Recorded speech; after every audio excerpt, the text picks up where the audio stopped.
नमस्कार, आप देख रहे हैं चौकस भारत और मैं ब्रजेंद्र। मुख्यमंत्री नीतीश कुमार हैं, उन्होंने जब पहली बार शपथ लिया मुख्यमंत्री का तो उन्होंने उसी वक्त ये 3C जो अल्फाबेट का है, उन्होंने 3C का नाम लिया था कि भाई क्राइम, कम्युनलिज्म और करप्शन से हम कोई समझौता नहीं करेंगे। लेकिन अगर आज की बात करें तो भाई एनडीए के जो घटक दल के लोग हैं, उन्हीं को एक सी जो है बड़ा परेशान कर रहा है। और ये परेशानी क्या है हम आपको संक्षिप्त में ही बताते हैं। पहले उपेंद्र कुशवाहा, अब चिराग पासवान, ये दोनों जो बड़े नेता हैं, इनको धमकियां मिल रही हैं। आखिर क्यों? सरकार इनकी है, सब कुछ इनके पास है, फिर भी लगातार धमकियों की जो बरसात है वो हो रही है। आखिर वजह क्या है? कुछ ऐसे ही सवालात को जानने के लिए और पहुंचे हैं हम एक्स आईपीएस अमिताभ दास सर के पास। इन्हीं से विशेष जानकारी हासिल करने का प्रयास करते हैं कि सर क्या मसला है। एनडीए की सरकार है बिहार में और एनडीए के लोगों को ही धमकी मिल रही है, क्या हो सकता देखिए, जब आप बबूल का पेड़ लगाइएगा तो कांटा ही मिलेगा ना। है? अच्छा, हाँ, मालदा आम थोड़े खाइएगा। तो क्या है कि इतने दिनों तक आपने अपराधियों को संरक्षण दिया, तो लीजिए अब अपराधी आपको भी धमका रहे हैं। अभी उपेंद्र कुशवाहा को कहा गया था कि लॉरेंस बिश्नोई गिरोह का फोन आ रहा है, ऐसे बाद में पता चला कोई ऐसे ही टुटपुजिया दूसरा आदमी कर रहा था। अब चिराग पासवान को बम से उड़ाने की धमकी मिल रही है। चिराग पासवान की अपनी पार्टी में एक से एक क्रिमिनल बैठे हुए हैं, हुलास पांडे से लेकर सिवान के खान बंधु तक, है ना, अयूब खान, रईस खान, इतने बड़े बड़े क्रिमिनल सबको चिराग पासवान ने गले लगा के रखा है। तो बबूल का पेड़ लगाइएगा तो फिर कांटा चुभता है, तो इसमें हल्ला क्या करना है। देखिए, आपने 3C की बात की। पलटू राम ने कहा था कि 3C पर हमारा जीरो टॉलरेंस होगा। कास्ट, करप्शन, कम्युनलिज्म पर, है ना, मतलब जातिवाद पर, क्राइम, करप्शन, कम्युनलिज्म पर, मतलब अपराध पर, भ्रष्टाचार पर और सांप्रदायिकता पर। और अब क्या कहें, क्राइम की बात है तो पलटू राम खुद अनंत सिंह के गिरोह में शामिल हो चुके हैं। अनंत सिंह के आज्ञाकारी ये बड़ी बात आप कह रहे हैं, गिरोह में शामिल होना और किसी को सम्मान देना, ये दोनों नहीं नहीं, एकदम गिरोह में शामिल हो गए हैं। मैं बड़ी बात ही कहता हूँ, है ना, छोटी बात दूसरों को करने देता हूँ। पलटू राम अनंत सिंह के गिरोह में शामिल हो चुके हैं। अनंत सिंह सीएम हाउस में आता है, पलटू राम से खैनी बनवा के खाता है। आज की तारीख में अनंत सिंह बेउर जेल में है, उसको मोबाइल की सुविधा मिली हुई है, अपने गिरोह का संचालन करने के लिए सारी सुविधाएं मिली हुई है। तो ये तो क्राइम की बात हुई, है ना। करप्शन का वही हाल है। बिहार के इतिहास का सबसे बड़ा घोटाला, सृजन घोटाला, पलटू राम के समय में हुआ। उसके बाद अब एक नया टेंडर वाला घोटाला आया है जो डिसूसरी ने किया है। उसमें हर 2-4 रोज पर सुनिएगा कि बिहार में पुल ने जल समाधि ले ली। एक अगवानी घाट सुल्तानगंज पुल है, पिछले 1 साल में 3 बार बह चुका है। तो करप्शन का लेवल उतना ही ज़्यादा। और कम्युनलिज्म का क्या कहना, पलटू राम जाके भाजपा की गोद में ही बैठे हुए हैं। भाजपा की पूरी ही राजनीति सांप्रदायिक है, पूरी राजनीति ही भाजपा की है, मुसलमानों के खिलाफ नफरत की राजनीति है। आज पलटू राम भाजपा की गोद में बैठे हुए हैं। पहले कहते थे कि बीजेपी का मतलब है बड़का झूठा पार्टी, वो वीडियो भी अभी नेट पर है। कहते थे कि मैं मिट्टी में मिल जाऊंगा लेकिन भाजपा के साथ नहीं जाऊंगा। आज भाजपा के साथ मिलके वक्फ बिल का भी समर्थन करते हैं संसद में। अभी जदयू के सांसदों ने वक्फ बिल पर संसद में भाजपा के साथ मतदान किया था। तो ये तीनों सी फेल कर चुका है। और अब पलटू राम देखिए, अब तो 4 महीने की बात है उसका, तो पलटू राम का बढ़िया बिस्तर बनेगा, फिर कल्याण बिघा जाके आराम करेंगे जी। सर, लेकिन अहम बात अब यही आ रहा है सामने कि जिस तरह से माहौल बन गया है, आपराधिक घटनाक्रम जो आप देख रहे हैं पटना में, क्या कुछ हो रहा है और कैसे इसको हालांकि बाद में ये सफलता तो मिल रही है कि पकड़े जा रहे हैं लोग, लेकिन अब जो नेता है वो भी सुरक्षित नहीं। आम आदमी की तो बात करना ही छोड़ दें, अब नेता भी सुरक्षित नहीं है। तो अब कैसे इसको देखा जाए? चूंकि एनडीए के लोग हमेशा जंगल राज की बात करते हैं, उसको याद दिलाते हैं कि भाई 90 के दशक में जो घटनाएं घटती थी बिहार में, तो अब इसको क्या माना जाए जो वर्तमान में जी रहा है नहीं बिहार नहीं, में? वो जंगल राज था तो अब महाजंगल राज है। अब तो उससे भी बदतर हालात हैं। आपने कहा कोई सुरक्षित नहीं, तो सही बात है। पिछले साल देखिए, मुकेश सहनी के पूज्य पिता को टुकड़े टुकड़े करके मार डाला गया। मुकेश सहनी बिहार के बड़े नेताओं में से हैं, मंत्री रह चुके हैं, सन ऑफ मल्लाह हैं। उनके पूज्य पिता थे जीतन सहनी, उनको पिछले साल दरभंगा के बिरौल में टुकड़े टुकड़े करके मार डाला गया। तो पूर्व मंत्री के जब पूज्य पिता नहीं सुरक्षित हैं तो आम आदमी की क्या स्थिति होगी। और एनडीए वाले, मैं क्या कहूँ, धर्मनिरपेक्ष लोग होते हैं। मैं तो धर्मनिरपेक्ष हूँ, है ना। एनडीए वाले धर्मनिरपेक्ष होते हैं, शर्म हया छोड़ के बात करते हैं।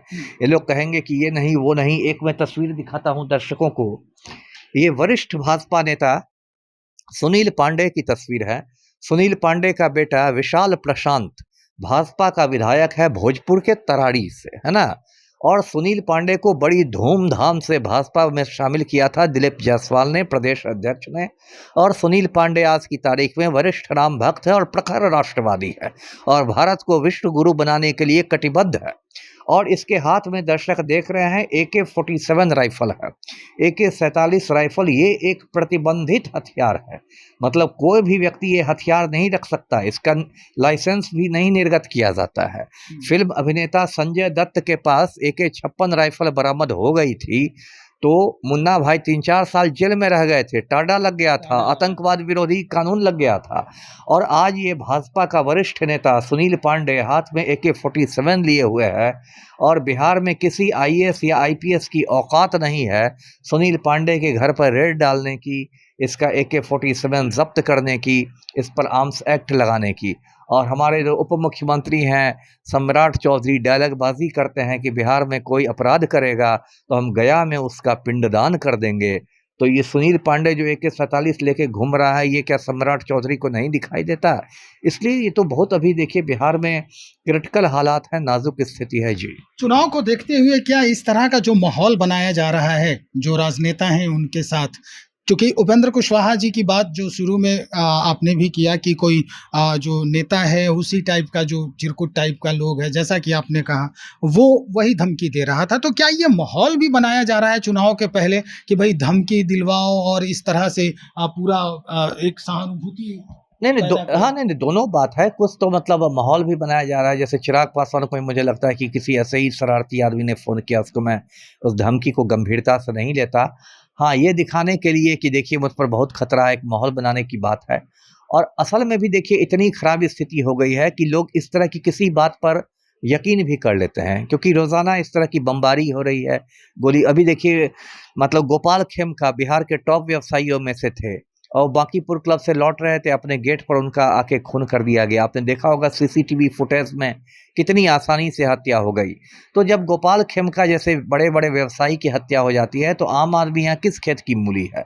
तो दोनों बात है, कुछ तो माहौल बनाया जा रहा है, लेकिन जो हकीकत है वो भी बहुत ज़्यादा डरावनी हकीकत है, डराने वाली स्थिति है जी। सर, ये अब चूंकि आप पुलिस विभाग में रहे हैं और अच्छे ओहदे पे रहे हैं, क्या लगता है प्रशासनिक जो व्यवस्था है हमारे यहाँ बिहार की, उसमें कहीं चूक हो रही है, कोई कमी आ गई है या फिर कोई दबाव में प्रशासनिक जो अधिकारी हैं वो जी रहे नहीं हैं? नहीं, कमियां ही कमियां है ना। और मैं बार बार कहता हूं कि बिहार के जो IAS हैं और IPS हैं मर्दाना कमजोरी के शिकार हो गए, मतलब एकदम नामर्द और नपुंसक हैं, उनकी औकात ही नहीं है किसी माफिया पर हाथ डालने की। ये जितने भी IAS और IPS घूमते हैं ना, बस गरीब और कमजोर आदमी पर जोर जोर से भौंकना जानते हैं।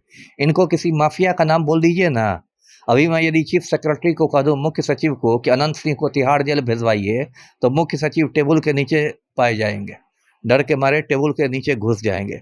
अभी मैं गृह सचिव से बोल दूं कि सुनील पांडे का AK-47 जब्त करवाइए, तो गृह सचिव महोदय का लोकेशन खटिया के नीचे हो जाएगा। तो मर्दाना कमजोरी की समस्या है। देखिए 2 साल पहले पलटू राम ने आनंद मोहन को डंके की चोट पर जेल से छोड़ दिया, जिस आनंद मोहन ने एक IAS ऑफिसर का खून किया था। तो कायदे से IAS एसोसिएशन को इसका विरोध करना चाहिए था ना। बिहार में एक IAS एसोसिएशन है, उसमें सैकड़ों जांबाज IAS हैं, उसका इतना बड़ा IAS भवन है हवाई अड्डे के पास। तो IAS एसोसिएशन को विरोध करना चाहिए था ना, लिखित रूप में भी विरोध करना चाहिए था। मुख्यमंत्री से एक शिष्टमंडल को मिलना चाहिए था कि आप IAS ऑफिसर के हत्यारे को इस तरह छोड़िएगा तो IAS लोगों का मनोबल टूटेगा। लेकिन एक चूं तक की ना IAS एसोसिएशन ने चूं तक नहीं किया, सब लोग खटिया के नीचे घुस गए। खाली इनको एक लैपटॉप लेके पावर पॉइंट प्रेजेंटेशन करने आता है और कुछ नहीं आता है। और जब आनंद मोहन का नाम सुनते हैं ना, सारे IAS खटिया के नीचे, है ना। क्या होना चाहिए सर? अब होना तो बहुत कुछ चाहिए। सबसे पहले तो 4 महीने बाद पलटू राम का बोरिया बिस्तर बंधना चाहिए। उसके बाद जो भी नई सरकार बने, मान लीजिए तेजस्वी की बनती है, अभी तो वही लग रहे हैं फ्रंट रनर, तो उनको ईमानदारी से काम करना चाहिए, क्योंकि बिहार की अब ऐसी स्थिति हो गई है कि अब इसको नहीं सुधारा गया तो ये तो मतलब ऑलरेडी हालत बेकाबू है, उसके बाद तो कोई इसको ठीक नहीं कर पाएगा जी। चलिए सर, बहुत शुक्रिया जानकारी देने के लिए। एक्स आईपीएस अमिताभ दास सर बातचीत कर रहे थे इस मसले पर कि जिस नीतीश कुमार ने अपने पहले शपथ ग्रहण में ट्रिपल सी की चर्चा की थी, क्या ये ट्रिपल सी उनके जहन से उतर गया है? जो माहौल बन रहा है इसको देखते हुए जो कुछ लग रहा है, या फिर राजनीतिक जो दबाव है प्रशासनिक अधिकारियों पर, क्या उसका भी असर इतना बढ़ गया है कि लोग दबाव में अपने कर्तव्य को भूलते जा रहे हैं? कई ऐसे सवाल और भी खड़े होते हैं, लेकिन इन सारे सवालों को और हम साझा करेंगे और लोगों से भी बातचीत करेंगे। तब तक इंतजार करें, बने रहें हमारे साथ। बहुत शुक्रिया।